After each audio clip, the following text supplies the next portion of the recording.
Bir çox qadınlar nəyi gözləyirlər? Baxır da görür idi onu da. Hə, tutalım. Həyatında bir insan hələ belə peyda olur belə deyək. O insan həyatına gələndən sonra başlayır özü üçün bir çox şeylər eləməyə, başlayır daha aktiv yaşamağa, bir çox nə bilim həqiqi mənada hələ tutalım o vaxta qədər heç kosmetoloji prosedurlara getmirdi, başlayır getməyə. Bir çox nə bilim makiyaj ləvazimatları falan, nə bilim nələr başlayır eləməyə. Hələ Bilirsiniz necə kiminsə ona dəyər verməyini gözləyir, ondan sonra başlayır özünə dəyər verməyə. Kimsə ona diqqət yetirəndən sonra başlayır o da özünə diqqət yetirməyə. Amma əksinə, yəni bu diqqətin, sənin özünə bu verdiyin diqqət, bu necə bir diqqətdir? Bu hələ bir saxta olur da biraz. Vaxt sahici deyil axı. Yəni gerçəkçi bir sənin özünə verdiyin dəyər deyil də bu. Sən kiməsə görə elədin bunu, kiməsə görə sən ruhlandın. Hə? Yəni özünə sevgi, diqqət, hörmət, dəyər verən qadın, yəni həyatında kimsə varsa da, yoxsa da, ayrılıbsa da, ayrılmayıbsa da, uzun müddətli yalnızdır, evlidir, nişanlıdır, fərqi yoxdur. Bunları özünə verən hər zaman verəcək. Baxmayaraq ki, həyatında nələr baş verir.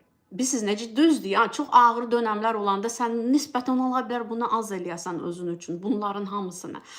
Amma ümumi olaraq sən özünü belə qidalandırırsan, çünki sən özünü belə ayaqda tutursan, sən özün üçün hər zaman yəni sevgini əskiy etməyəndə, dəyəri özünə əskiy etməyəndə, özünə hörmət qoydusa, təbii ki, sənə başqaları da hörmət qoyacaq. Məsələn də özünə dəyər verib, amma sevməyən qadından məsələn danışaq, hə?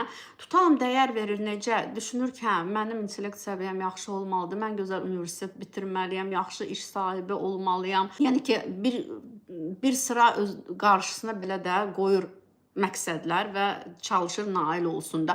Amma bunları elədiyi sürəcə, məsələn, özünə heç yazığı gəlmir də. Demək olar istirahət özünə vermir, məzuniyyəti demək olar olmur. Yəni ki, hələ çalışır, təki o həmin nöqtəyə gəlib çatsın da. Nədə dəyər verir ümumi olaraq həyatının bilirsiniz hansı tərəfinə, maddiyyat tərəfinə, həyatının bilirsiniz hansı tərəfinə, harda ki müstəqildir, harda ki heç kəsdən asılı olmayacaq, bu barədə dəyər verir, amma görürsünüz sağlamlığını yoxa sayır, öz əsəblərini, sinirlərini yoxa sayır. Çünki sən dayanmadan çalışırsansa, sənin sinirlərin necə olacaq? Oyaq olacaq da çox. Sən qıcıqlı olacaqsan, sənin səbrin çatmayacaq, yəni sən tükənməyə başlayacaqsan. Baxın, yəni ki, bu onsuz ola bilər, o da bunsuz ola bilər.